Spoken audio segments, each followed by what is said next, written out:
qué bueno que se pueden conectar este domingo para escuchar la palabra del Señor. Este día el culto lo celebramos en casa. Bienvenidos. Bienvenidos. Bienvenidos a este miércoles en familia. Qué bueno que podemos estar juntos una vez más. Le invito a que esta noche podamos adorar el nombre de nuestro Señor, que lo hagamos con alegría, que lo hagamos recordando que Él también quiere que su pueblo le alabe y le alabe por quién es Él, porque Él es único, Él es Dios sobre cualquier circunstancia, Él es Dios sobre cualquier cosa que podamos estar atravesando, y le invito a que lo hagamos con alegría, porque lo hacemos para Él, cantándole a nuestro Señor, a nuestro Salvador. ¿Sí? Mi Cristo, mi Rey, nadie es como tú. Toda mi vida quiero exaltar las maravillas de tu amor. Consuelo, refugio, torre de fuerza y poder, todo mi ser, lo que yo soy, nunca cese de adorar.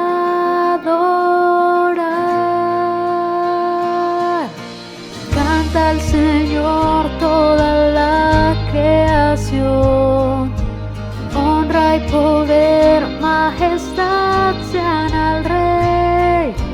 Montes caerán y el mar rugirá al sonar de su nombre. Canto con gozo al mirar tu poder, por siempre yo te amaré y diré, incomparables promesas me das, Señor.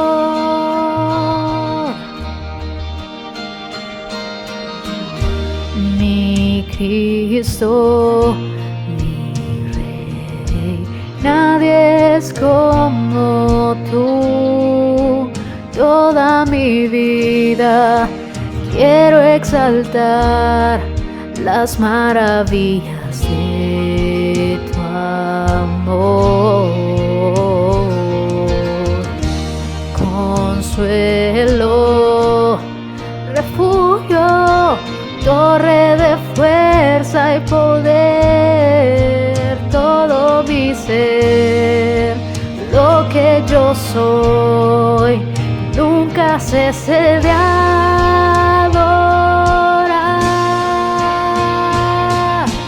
Canta al Señor toda la creación, honra y poder, majestad sean al Rey.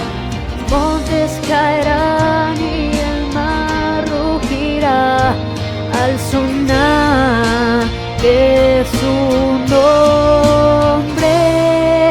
Canto con gozo al mirar tu poder, por siempre yo te amaré y diré, incomparables promesas me das.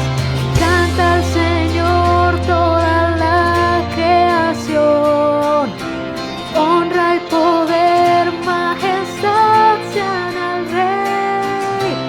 Montes caerán y el mar rugirá al sonar de su nombre.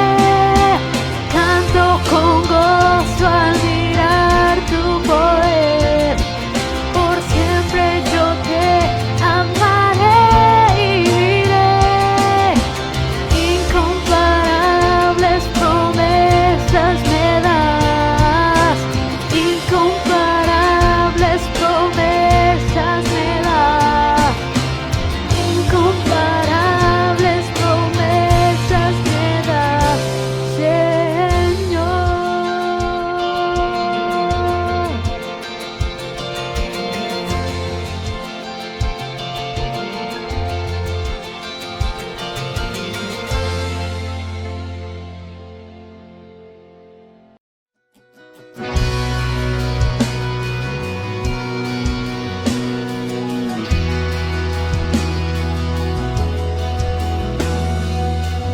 Es exaltado en lo alto, exaltado es el Rey. Le alabaré, es exaltado, por siempre exaltado su nombre alabaré.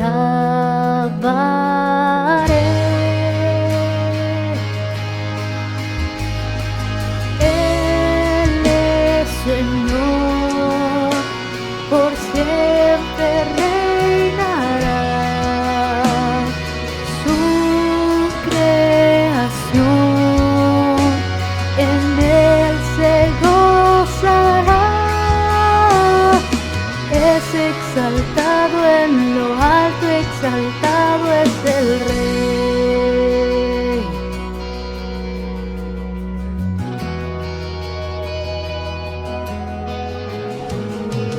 Es exaltado en lo alto, exaltado es el Rey.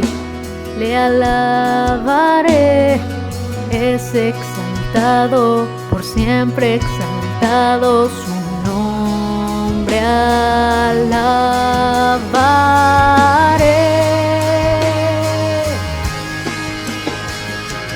Él es Señor, por siempre reinará.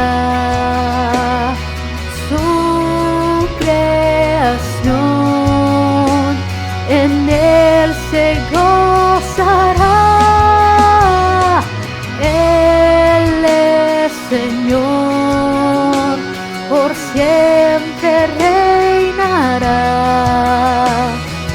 Su creación en él se gozará. Es exaltado en lo alto, exaltado es el Rey.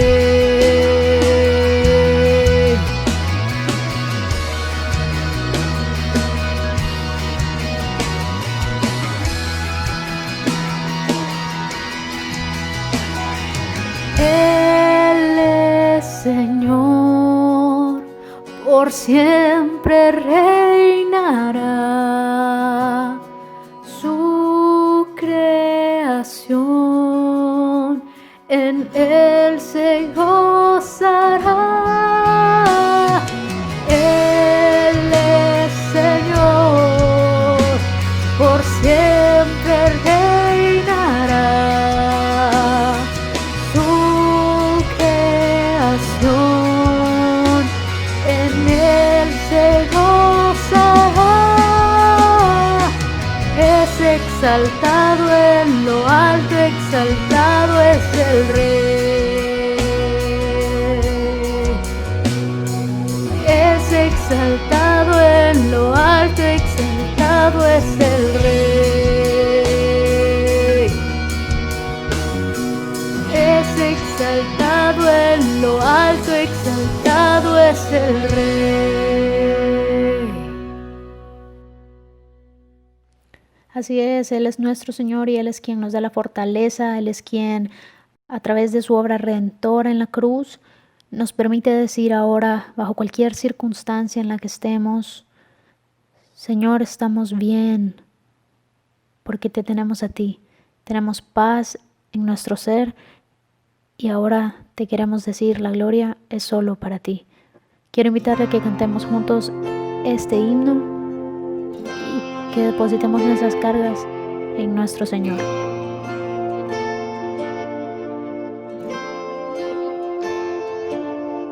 De paz inundada mi senda ya esté.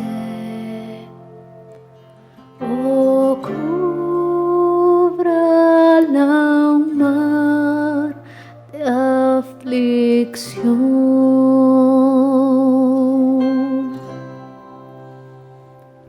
Cualquiera que sea mi suerte, diré, estoy bien, tengo paz, gloria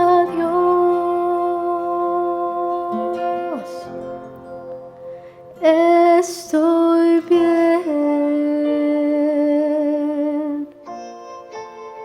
Gloria a Dios. Tengo paz en mi ser. Gloria a Dios.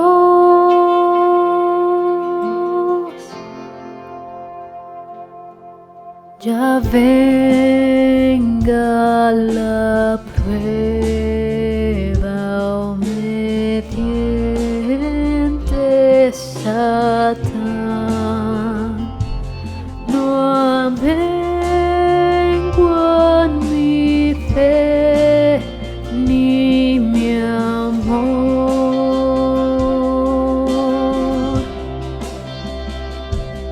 pues Cristo comprende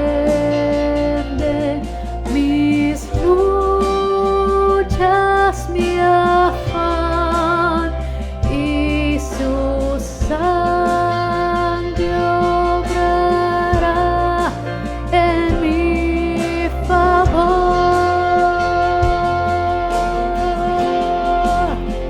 Estoy bien. Gloria a Dios. Tengo paz en mi ser. Gloria a Dios.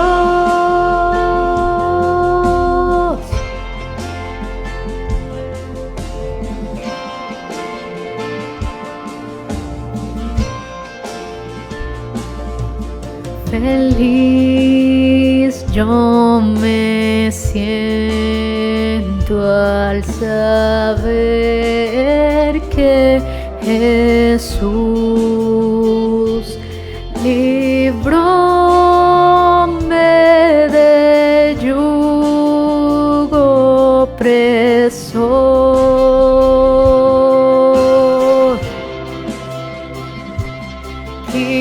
Quitó mi pecado, clavólo en la cruz. Gloria demos al buen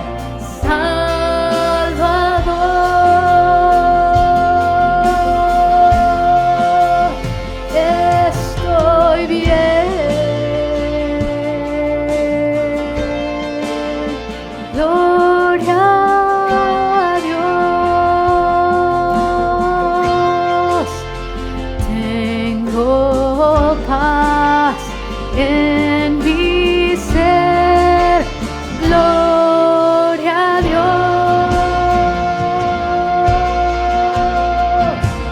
Gloria a Dios.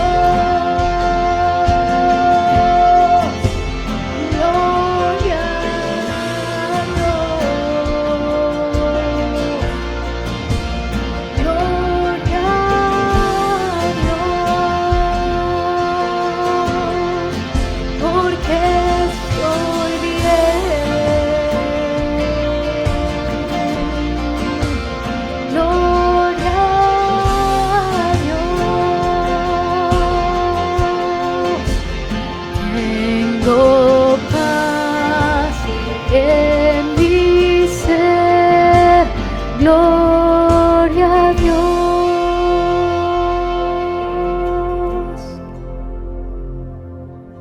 De paz inundada mi senda ya esté. Oh, cubra la mar de aflicción.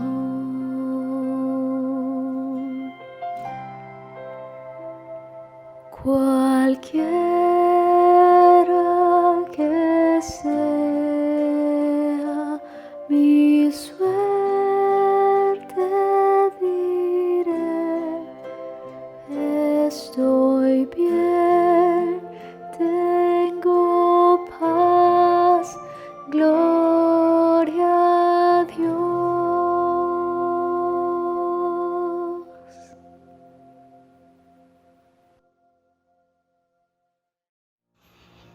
Amada Iglesia, hemos vivido meses difíciles.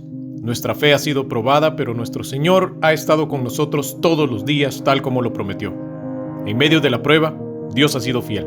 Por eso no nos detenemos. Seguiremos trabajando para que la palabra de Dios sea proclamada y el nombre de nuestro Señor Jesucristo sea exaltado y adorado en familia, desde casa, siempre en línea. El tiempo de reunirnos está cada vez más cerca y estamos preparándonos para ese anhelado momento. Muy pronto estaremos compartiendo con todos ustedes más información. Mientras tanto, nuestros servicios seguirán transmitiéndose en línea, en los horarios regulares por los canales acostumbrados. Nuestro equipo de transmisiones, consistorio y cuerpo pastoral te animan a seguirte congregando así, en línea, porque la iglesia no se detiene.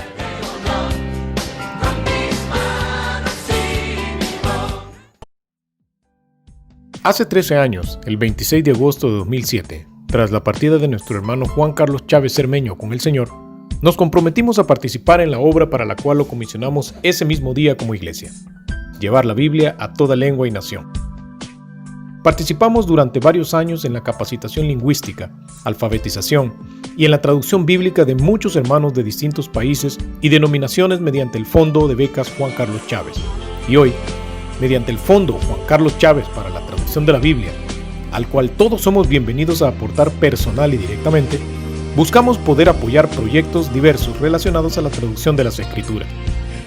De igual forma, nos hemos comprometido con CILTA Perú con un aporte periódico para su funcionamiento, en la capacitación de nuevos traductores bíblicos, así como con la Asociación Educativa y Cultural Maya de Guatemala, con nuestro aporte para llevar la palabra en su idioma a las comunidades sutujiles de Guatemala.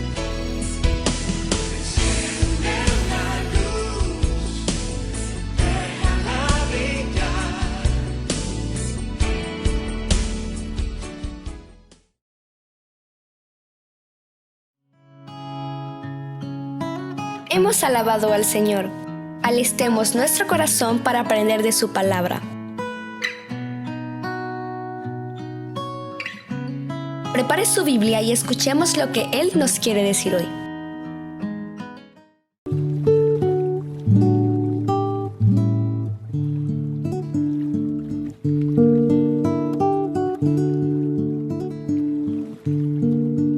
Buenas noches, hermanos. Estamos en un miércoles en familia después de haber alabado al Señor. Ahora tenemos la oportunidad de compartir lo que el Señor nos ha hablado al corazón y que está relacionado siempre con la serie que se ha denominado Reteniendo lo Esencial. Esta serie ha sido maravillosa porque nos ha hecho recordar aspectos que tenía la iglesia primitiva, que reflejaba en su manera de vivir y que nosotros debemos de experimentar, máxime ahora que se acerca lo que se ha llegado a denominar la nueva realidad. Nosotros tenemos el mismo poder, hermanos, lo vimos con nuestro pastor en este mismo mes, en esta serie, pero también debemos de experimentar la misma espiritualidad, la misma santidad. Tenemos el mismo mandato, como lo compartió nuestro pastor Ricardo el domingo recién pasado. Y ahora yo quisiera que compartiéramos un tema que se vuelve un poco incómodo para algunos, pero que es importantísimo. Así como la iglesia tenía la misma aflicción y tuvo la misma seguridad en sus inicios, yo quisiera que meditáramos precisamente de ese tema hoy por la noche. La pandemia nos hizo recordar una realidad que no nos gusta. Tarde o temprano vamos a tener que enfrentarnos con la muerte, ya sea directamente, hermanos, o a través de nuestros seres queridos, o a través de algún amigo, algún conocido, algún familiar. Este es un tema que se vuelve importante porque somos las únicas criaturas que sabemos que vamos a morir. La estadística es bastante contundente. De cada 100 personas que nacen en este mundo, 100 se van a morir o 100 se mueren. Entonces, en cierta forma, la muerte es como un virus, como el virus que estamos enfrentando. El escritor a los Romanos, el apóstol Pablo, pudo escribir que la muerte pasó a todos los hombres por cuanto todos pecaron. O sea que fue algo que se fue traspasando, se fue propagando de una manera, aunque no quería el ser humano, pero era la realidad. El virus de la muerte pasó a todos los hombres por cuanto todos pecaron. El escritor a los Hebreos dice que el temor de la muerte provoca esclavitud y aflicción. Muchos han escrito acerca de la muerte. Uno de ellos fue Sigmund Freud, el padre que se conoce como el padre del psicoanálisis. Él dijo, y voy a leer textualmente: y finalmente ahí está el doloroso enigma de la muerte. para el cual aún no se ha encontrado ningún remedio en absoluto y quizás nunca lo haya. Freud tenía razón al decir que la muerte es dolorosa, pero qué equivocado estaba cuando él dijo que no se había encontrado ningún remedio y quizás nunca lo habría. Él seguramente ignoraba, no sabía que hay un remedio para la muerte. El apóstol Pablo en el 1 Corintios capítulo 15 pudo escribir acerca del Señor Jesucristo, que Él había resucitado y que había sido hecho primicia de los que durmieron. Comparando esta declaración con lo que dice Freud, nosotros podemos decir, sorbida es la muerte en victoria, y esa victoria es la de nuestro Señor Jesucristo. ¿Notamos la diferencia? Yo espero que sí, hermanos. Justamente la Biblia nos dice que con su resurrección el Señor Jesucristo nos liberó del efecto del pecado y quiere que vivamos sin la esclavitud y aflicción que provoca la muerte. Pero la realidad es que nosotros no queremos hablar del tema. Es tan doloroso para nosotros, para las personas, que procuramos mejor evitar hablar de ello. Y yo quisiera una prueba en este momento con la persona que está a su lado. Si hay más, pues háganse la pregunta. ¿Cuándo fue la última vez que hablaron de una manera abierta y directa acerca de la muerte? Y no me refiero tanto al hecho de decir a dónde está el testamento, a dónde está la escritura de la casa, a dónde están las claves de la tarjeta de crédito. No, me refiero al hecho de cuándo fue la última vez que ustedes hablaron acerca de la muerte y cuándo fue la última vez que hablaron acerca de la resurrección, porque realmente ese es el tema del que yo quisiera compartir en esta hora con ustedes. Yo no sé si usted lo sabe, pero el libro de los Hechos es el libro de la Biblia que habla más acerca de la resurrección del Señor Jesucristo. Más de 30 veces en el libro se menciona directa o indirectamente acerca del Señor Jesucristo que fue resucitado, que fue levantado. Es más, cuando el apóstol Pablo está haciendo su defensa ante el rey Agripa, Festo le tiene que decir a Agripa, aquí está Pablo, que habla acerca de un Jesús que dicen que está muerto, pero que Pablo afirma que está vivo. Era una realidad. Para las personas era extraño, aún los atenienses, cuando Pablo está en el Areópago y está predicando, cuando él llega a hablar acerca del tema de la resurrección, dice que los atenienses, que eran bastante filósofos y muy educados, se comenzaron a burlar y dijeron, ya te oiremos cuando pase este momento, cuando sea ocasión. ¿Por qué? Porque para ellos el tema de la resurrección era un tema que no era bien visto. Entonces, hermanos, nosotros tenemos que comprender, si queremos salir de la aflicción, queremos no pasar por el temor de la muerte, nosotros tenemos que entender que tenemos que hablar el lenguaje de las Escrituras. Tenemos que entender lo que la Biblia dice. Y justamente en el libro de los Hechos, nosotros tenemos que recordar que ellos no tenían el Nuevo Testamento como nosotros lo tenemos ahora. Ellos utilizaban el Antiguo Testamento para poder hablar acerca de las promesas de Dios, para poder hablar acerca de lo que Dios les había prometido y la seguridad que la Biblia les daba. Entonces vamos a utilizar justamente la porción que ellos utilizaban, que era el Antiguo Testamento. Y vamos a hablar de un personaje que yo creo que va a ser bien importante para nuestras vidas, porque nos va a hacer recordar algunas cosas que él tomó de base para poder enfrentar y sonreír ante el hecho de la realidad que tenía que enfrentar, como era tener que partir de este mundo. Lo invito a que por favor busquen en el libro de Génesis. Vamos a leer en el capítulo 50 y vamos a leer 3 versículos. Y precisamente nuestro personaje de estudio en esta noche es José.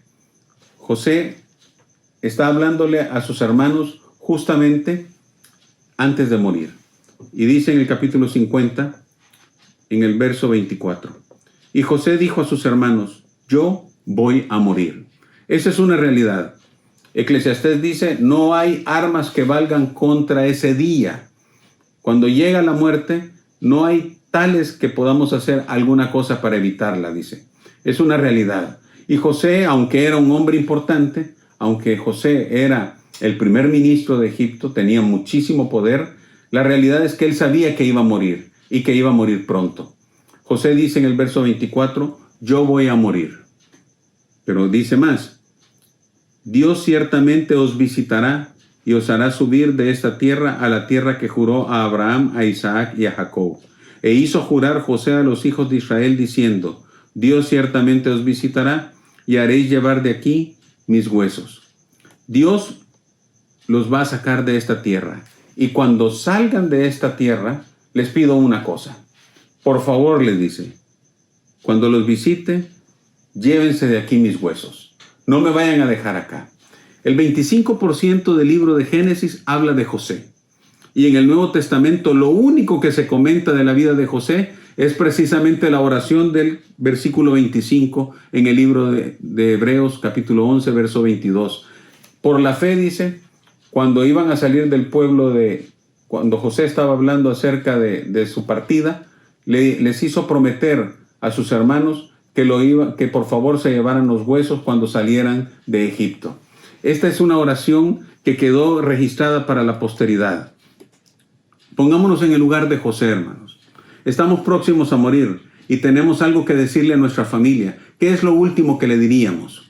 José les dice, por favor, cuando salgan, quiero decirles una cosa. Yo ya me voy a morir, pero cuando salgan yo me quiero ir con ustedes.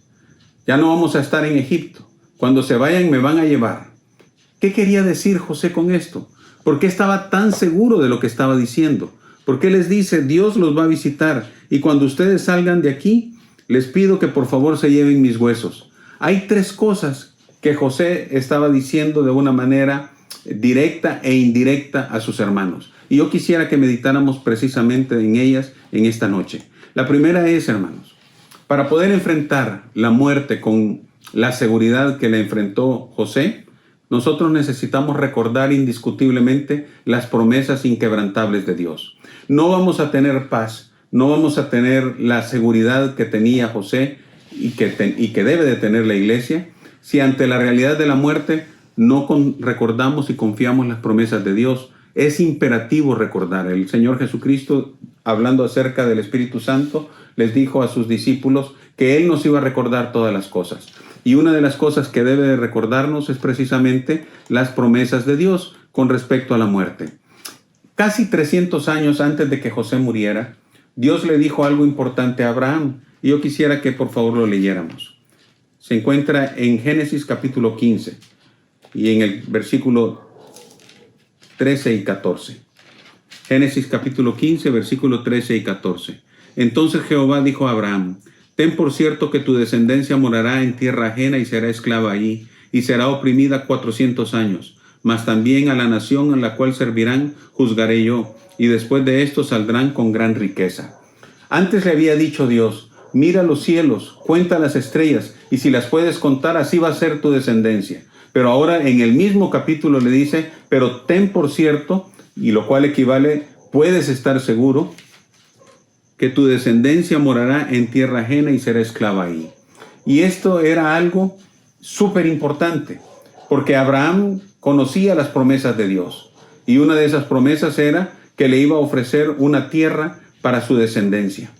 Y hermanos, la base de Abraham era justamente las promesas inquebrantables de Dios. En el cuadro que estamos viendo, me llamó la atención, y ahora que lo puedo presentar, lo podemos presentar en la pantalla, me llamó la atención lo siguiente. Al hacer un ejercicio de las fechas en las cuales vivió Abraham, Isaac, Jacob y José, así como todos los demás descendientes de Abraham, me llama la atención de que hay momentos en los que se intercalan o se traslapan. Por ejemplo, yo no me había percatado que Abraham vivió de 175 años, pero que eso se traslapaba con la vida de Isaac y que había alcanzado a ver a Jacob. Jacob nació cuando Abraham tenía 160 años. Eso quiere decir que llegó a verlo hasta que él cumplió los 15 años. Abraham había tenido una influencia directa sobre su nieto. Lo mismo pasó con José. Isaac había tenido una influencia cercana durante más o menos 29 años, incluyendo el tiempo, por cierto, que se había ido a Egipto, o sea que vivió como unos 17 años, había tenido una influencia sobre José. Y Jacob había tenido influencia sobre sus hermanos, sobre José y sus hermanos. Es decir, no existía la Biblia, hermanos, pero había una realidad, y es que los padres, los abuelos, trasladaban las promesas de Dios oralmente, y se sentaban con su familia, se sentaban con sus hijos, con sus nietos. Y seguramente Abraham había hablado una y otra vez con Isaac, con Jacob y le había dicho, Dios me prometió y Dios me dijo que nos iba a dar una tierra y que íbamos a tener una descendencia enorme, pero que también durante 400 años esa descendencia, mi pueblo, iba a estar de esclavo en otra nación. Y hermanos, eso se fue trasladando una y otra vez. Y yo no sé cuántas veces hablaron, pero el hecho es que hablaban del tema. Y eso es algo que para mí es importante. ¿Cuándo fue la última vez que hablamos acerca de las promesas de Dios con la familia, hermanos? Eso es algo que toca mi propio corazón, porque es un reto que deberíamos de tener. No podemos darle seguridad a nuestros hijos y a nuestros familiares, ni nosotros mismos, si no recordamos las promesas de Dios. Es una realidad. José les estaba diciendo a sus hermanos, más o menos habían pasado casi 300 años desde la promesa que Dios le dio a Abraham y la declaración que le había dado. Pero José les dice, yo voy a morir, pero Dios ciertamente les va a visitar. ¿Por qué? Porque así me lo dijo mi abuelo, porque así me lo dijo mi padre, porque así lo dijo el bisabuelo Abraham, porque esa es la promesa que Dios le dio. O sea que era una constante y él creía lo que le habían dicho sus parientes, algo que nosotros deberíamos de seguir al pie de la letra. La fe de Abraham, la fe de sus descendientes, no estaba sobre un pensamiento positivo. No era, voy a seguir una corazonada, voy a esperar lo mejor, un sentimiento de optimismo. No es autoconfianza, no es desear algo. La fe es creer en la palabra que Dios nos da, es creerla. El escritor a los Hebreos dice en el capítulo 11, es pues la fe la certeza de lo que se espera, la convicción de lo que no se ve. Es una seguridad sólida basada en la palabra de Dios. No es en una esperanza dicha por un hombre, es por lo que Dios ha dicho. Dios le dio una palabra a Abraham y él la creyó. ¿Sabe por qué tuvo tanta fe? Y nosotros tenemos tan poca fe. Porque él estaba empapado de la palabra de Dios. Con cuánta razón el apóstol Pablo pudo decir en Romanos capítulo 10, la fe es por el oír y el oír por la palabra de Dios. En Génesis capítulo 50 dice el escritor, e hizo jurar José a los hijos de Israel diciendo, Dios ciertamente os visitará y haréis llevar de aquí mis huesos. Pero en el versículo anterior dice, y juró a Abraham, a Isaac y a Jacob. ¿Quién es el que juró? Dice aquí, Dios ciertamente os visitará y os hará subir a esta tierra, a la tierra que juró a Abraham. O sea que Dios le prometió a Abraham. Si esa promesa no se cumpliera, Dios perdería su carácter. Y sabe una cosa, Dios no puede mentir. Vamos a continuar con el segundo factor importante para José. El primer tema que teníamos que tener en mente al momento de estar conversando o de enfrentar la muerte es el tema de que tenemos que descansar en las promesas hechas por Dios. No son promesas humanas, no son promesas de una buena persona, de un buen hombre, de una buena mujer. Son promesas de Dios, promesas que Él ha dejado escritas en su palabra, promesas que están amparadas a su carácter, un carácter que es inamovible, un carácter que todo lo cumple, un carácter que tiene que ver con la certeza de su propia palabra, con la verdad. Dios no miente y por lo tanto Él no puede fallar ni faltar a ninguna de sus promesas. Pero lo segundo que tenemos que recordar, hermanos, es que nosotros necesitamos descansar en el poder de Dios, un Dios omnipotente, un Dios inquebrantable. La fe no está apoyada o está sostenida por las apariencias ni por las circunstancias. De hecho, las circunstancias en las cuales José está hablando con sus hermanos eran circunstancias que a cualquiera que les estaba escuchando lo que José decía le parecía algo increíble, que Dios nos va a sacar de acá, Dios nos va a llevar y cuando nos lleve tenemos que llevar los huesos de José. Cualquiera pudiera decir, ¿de qué está hablando este? No hay ningún motivo para salir de Egipto. Estamos en abundancia, tenemos privilegios.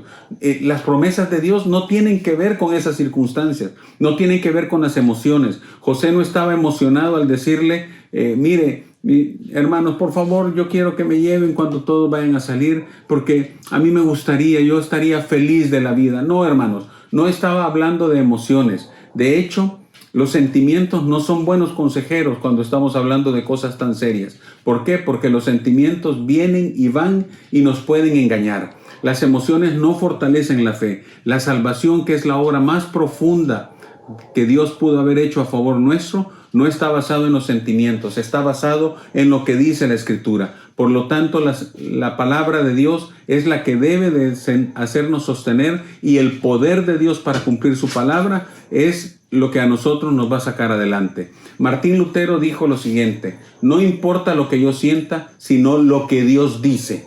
Dios no miente, siempre cumple sus promesas en la vida y a la hora de morir. Y sabe una cosa, el apóstol Pablo le dijo a Tito, en la común fe que nosotros tenemos, basado en la promesa de Dios, en un Dios que no miente.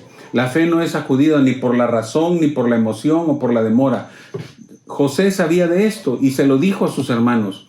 Habacuc pudo recibir una palabra de Dios y Dios le dijo: aunque tardare, espéralo, porque sin duda vendrá. Quisiera compartir con ustedes una historia que pasó justamente y ha quedado registrada en el libro de Ezequiel. En el capítulo 26, Ezequiel revela una profecía que Dios le dio referente a la ciudad de Tiro. Eso fue más o menos en el año 586 a.C. Dios le dijo, y ahí está registrado, que la ciudad de Tiro iba a ser demolida completamente.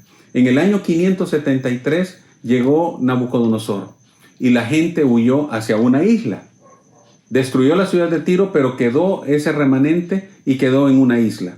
Durante casi 250 años, la ciudad estuvo dirigida desde la isla y era un santuario. Ellos gobernaban, tenían el poder y decían: aquí estamos nosotros sin ninguna dificultad. Pero Dios había dicho que esa ciudad iba a ser totalmente barrida. ¿Qué sucedió? En el año 332, habían pasado más de 250 años, llegó Alejandro Magno. Alejandro Magno no tenía una flota naval, pero tenía un gran ejército. ¿Y sabe qué es lo que hizo? De las ruinas que habían quedado de la ciudad de Tiro, comenzó a construir un terraplén, un puente sobre el mar. Y al construir ese puente, tomó la ciudad de Tiro. ¿Y sabe lo que hizo? La destruyó por completo 254 años después de la promesa o de la palabra que Dios le había dado por medio de Ezequiel. ¿Sabe una cosa? Aunque tarde, dice el escritor, espéralo, porque de seguro va a llegar. La tercera cosa que yo quisiera que nosotros recordemos justamente cuando estemos hablando de esto, hermanos, es que necesitamos la paz que provoca saber que Dios cumple sus promesas. Lo primero es que Dios nos ha prometido, hermanos, y debemos recordar sus promesas. Segundo, las promesas no dependen de nosotros o de nuestros sentimientos o de nuestros estados de ánimo, ni de las circunstancias. Dependen del poder de Dios. Pero la tercera cosa que tenemos que entonces recordar es que eso provoca o debe de provocar en nosotros una paz inconmovible, una paz que, como dice la Biblia, que el mundo no puede dar, que solo Dios nos puede dar. En el Éxodo capítulo 13, le voy a pedir que por favor lo lea. Éxodo capítulo 13, verso 19. ¿Qué sucede? Dice: cuando ya están próximos a salir justamente de Egipto, habían pasado ya varios años después de esta palabra, más de 200, realmente 215 años, hermanos, después de lo que José le había dicho a sus hermanos. Dice en el verso 19: tomó también consigo Moisés los huesos de José, el cual había juramentado a los hijos de Israel, diciendo: Dios ciertamente os visitará y haréis subir mis huesos de aquí con vosotros. Ahora busque por favor en el libro de Josué, capítulo 24. Josué, capítulo 24. Y al final del libro, en Josué, capítulo 24, en el verso 32 dice: y enterraron en Siquem los huesos de José, que los hijos de Israel habían traído de Egipto, en la parte del campo que Jacob compró de los hijos de Amor, padre de Siquem, por 100 piezas de dinero, y fue posesión de los hijos de José. Quiero decirle una cosa. ¿Por qué nosotros podemos sentir paz al saber que Dios cumple sus promesas? Durante 40 años, el pueblo de Israel, después de haber salido de Egipto, anduvo cargando, mientras estuvieron en el desierto, anduvieron cargando el ataúd con los huesos de José. Increíble, pero cierto. A donde ellos anduvieron, ahí andaban los huesos de José, hermanos. Y sabe una cosa, eso era parte de la fe de José. Porque José les estaba diciendo, cada vez que ustedes vean los huesos que van a andar cargando, cuando ustedes salgan de Egipto y lleguen a la tierra que Dios les ha prometido, y ahí ustedes van a llevar mis huesos, yo quiero que recuerden que Dios cumple sus promesas. Pasó el tiempo de los 40 años en el desierto, y después viene Josué con la conquista. Y cuando ellos ya han completado la conquista y han repartido la tierra, dice que Josué enterró en Siquem los huesos de José, tal como él se lo había pedido y como Dios se lo había prometido a través de los patriarcas que se habían ido repitiendo una y otra vez, que ellos iban a tener una tierra prometida. José quería formar parte de esa esperanza, de esa realidad. José quería que ellos estuvieran unidos en un pensamiento. Las promesas de Dios se iban a cumplir y José quería formar parte de esa realidad en la vida de cada uno de ellos. ¿Por qué dijo José, lleven mis huesos? Él ya estaba muerto, pero él quería ser parte de los planes de Dios, de lo que Dios iba a llevar a cabo. Cuando bajaron el ataúd en la tierra de Siquem, José sabía que un día él iba a ser resucitado. ¿Por qué estoy diciendo eso? Quiero que por favor busquemos en el libro de Hebreos capítulo 11. Así como Abraham había hablado con Isaac, con Jacob seguramente. Isaac habló con Jacob y había hablado seguramente con José, y así se habían ellos ido repitiendo una y otra vez. En el capítulo 11 del libro de Hebreos, en el verso 19, dice lo siguiente. Desde el verso 17. Por la fe Abraham, cuando fue probado, ofreció a Isaac, y el que había recibido la promesa ofrecía a su unigénito, habiéndosele dicho, en Isaac te será llamada descendencia, pensando que Dios es poderoso para levantar aún de entre los muertos, de donde en sentido figurado también le volvió a recibir. ¿Se imagina usted a Abraham hablándole a Jacob, a su nieto, que lo llegó a ver hasta los 15 años, acerca de esta historia tremenda cuando él iba a sacrificar a su hijo Isaac? Cuando Dios le había dicho, yo te voy a dar a un descendiente, y ese descendiente, tú puedes contar las estrellas del cielo, si es que puedes contarlas, y sabes una cosa, así será tu descendencia, y así va a ser tu descendencia en Isaac. Pero le ha de haber contado, pero llegó un día en el que Dios me pidió que yo sacrificara a Isaac. ¿Y sabes por qué estaba dispuesto a hacerlo? Y aquí dice, mire, porque él pensaba que Dios era poderoso para levantar aún de entre los muertos, de donde en un sentido figurado lo volvió a recibir. O sea que Abraham le contó a Isaac, le contó a Jacob, y Isaac le contó a Jacob y le contó a José, y ellos se contaban la historia y le decía, ¿sabes una cosa? Dios es poderoso para levantarnos de la muerte, para levantarnos como dice acá, aún de entre los muertos, y en un sentido figurado, esa fue la realidad con José. Hermanos, los huesos y el ataúd recordaban la brevedad de la vida, pero también recuerdan las promesas de Dios. Todo ataúd, todos los huesos, todas las tumbas nos recuerdan que debemos estar preparados, debemos habernos entregado a Cristo, porque si no lo hemos hecho, tendríamos un serio problema a la hora de morir. Pero también nos recuerdan que Dios nos ha prometido cosas maravillosas. Y una de esas cosas maravillosas, para no entristecernos como los que no tienen esperanza, dice el apóstol, es que Dios un día va a levantarnos de entre los muertos. Y los que durmieron en Cristo, dice, resucitarán primero. Luego nosotros, los que vivimos, seremos transformados juntamente con ellos para recibir al Señor en las nubes. Y así estaremos para siempre con Él. Para siempre estaremos con ellos. ¿Sabe qué? Esa es una promesa. Y esa promesa, Dios no quiere que pensemos que depende de nosotros. Depende solo de Él. Es su carácter quien lo ha ofrecido. Es su carácter el que lo va a cumplir. Es su poder el que lo va a hacer en nuestras vidas. Y sabe una cosa, eso debe traer a nuestras vidas una paz absoluta. Si conocemos a Dios, hermanos, vamos a conocer sus promesas. Si conocemos sus promesas, seguramente vamos a experimentar el poder para cumplirlas.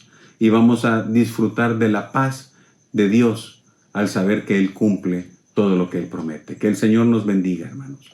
y que disfrutemos ante las mismas aflicciones que tuvo el pueblo de Israel, ante las mismas aflicciones que tuvo la iglesia en sus inicios, que nosotros podamos disfrutar de la misma confianza y paz que ellos tenían, que nosotros podamos disfrutar de esa seguridad bendita que nos da la palabra de Dios. Es más, al terminar, es un buen momento para que podamos orar y para que podamos darle gracias a Dios por lo que Él ha hecho a favor nuestro. Oremos, hermanos. Padre nuestro, te damos las gracias por la bendición que tú nos das de poder leer en tu palabra lo bueno que tú eres para nuestras vidas. Gracias, Señor, porque estamos viviendo tiempos difíciles, pero junto con la dificultad tú nos das la salida. Tus promesas son maravillosas y ahora que nosotros las recordamos, nosotros podemos tener la seguridad de que tú vas a cumplir lo que has prometido. Con cuánta razón a veces cantábamos: todas las promesas del Señor Jesús son apoyo poderoso para nuestra fe. Señor, en esta hora nosotros afirmamos lo que a veces hemos cantado y lo que ahora hemos leído en tu palabra. Creemos en tus promesas. Oramos para que tú puedas poner paz en el corazón de nuestros hermanos atribulados por la partida de un ser querido. Te rogamos que bendigas a nuestros queridos hermanos que han pasado por momentos dolorosos, difíciles, al ver que un hijo o un familiar, un esposo o una esposa parten, o un padre, una madre, Señor. Te rogamos que tú los bendigas, que consueles sus corazones. Desde lo alto envía, Señor, por medio de tu Espíritu Santo, la paz que este mundo no puede dar, pero que solo tú puedes dar. Consuela nuestros corazones con tu palabra. Danos, Señor, fe y danos la seguridad de que podemos descansar en ti, en tu carácter, Señor. Tú no mientes y tú vas a cumplir lo que has prometido. En el nombre del Señor Jesucristo oramos. Amén. Queridos hermanos, que el Señor nos bendiga y que disfrutemos de una feliz noche. Amén.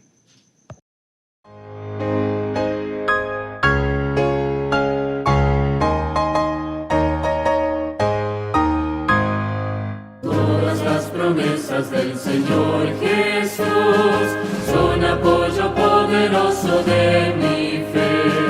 Mientras luche aquí buscando yo su luz, siempre en sus promesas confiaré.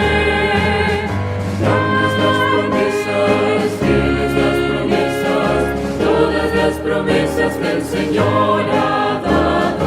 Grandes las promesas, fieles las promesas, en ellas yo por siempre confiaré.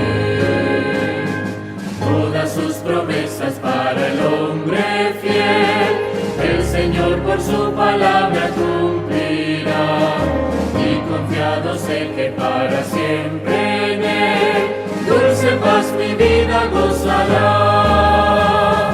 Grandes las promesas, fieles las promesas, todas las promesas que el Señor ha dado. Grandes las promesas, fieles las promesas, en ellas yo por siempre confiaré. Todas las promesas del Señor serán gozo y fuerza en nuestra vida terrenal. Ellas en la dura ley nos sostendrán y triunfar podremos sobre el mal. Grandes las promesas, fieles las promesas, todas las promesas que el Señor ha dado. Grandes las promesas, fieles las promesas, en ellas yo por siempre confiaré.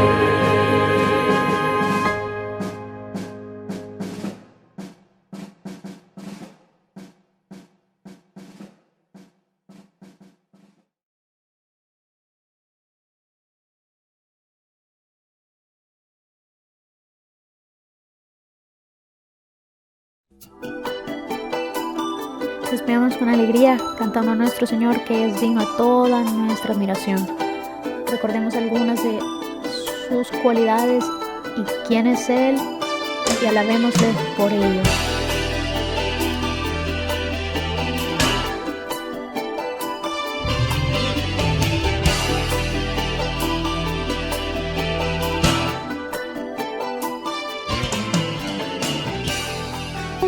Autoridad, nuestro Dios venció la muerte sobre el trono celestial.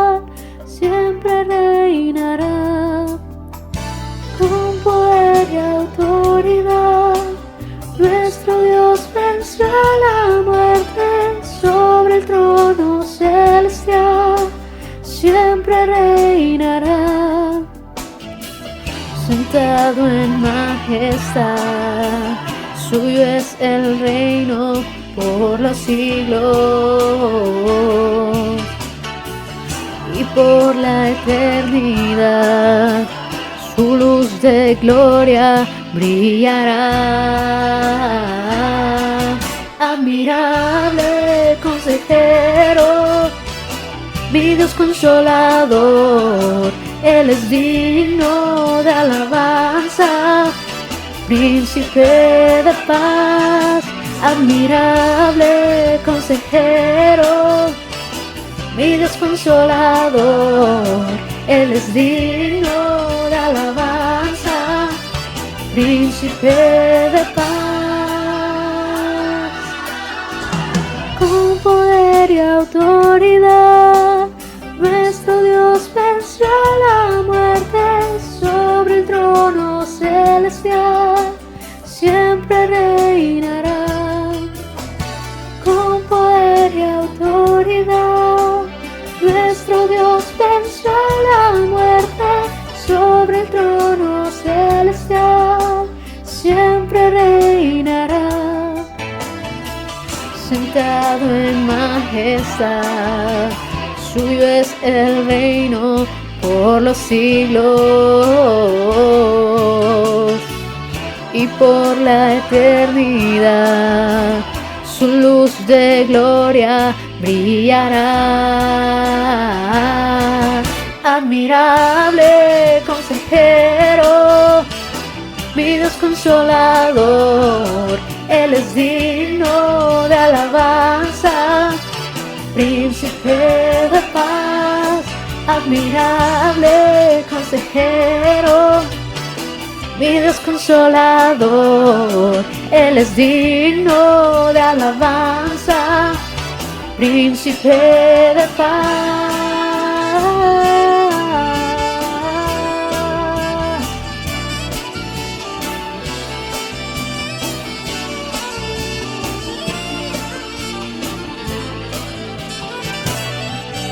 Admirable consejero, mi Dios consolador, Él es digno de alabanza, príncipe de paz.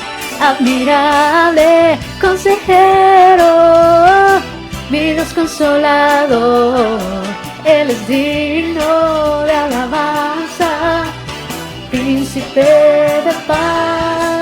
Admirable consejero, mi Dios consolador, Él es digno de alabanza, príncipe de paz, príncipe de paz, príncipe de paz. Admirable.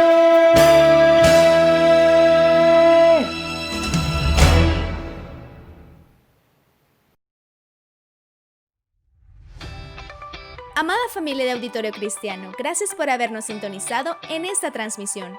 Si desea volver a ver o compartir este video, estará disponible en nuestras cuentas en Facebook y YouTube. Conéctate con nosotros nuevamente el próximo domingo a las 10 de la mañana para aprender de la palabra del Señor. Recuerda que nuestras instalaciones permanecen cerradas, pero la iglesia no se detiene. Sigamos juntos en línea. Dios les bendiga.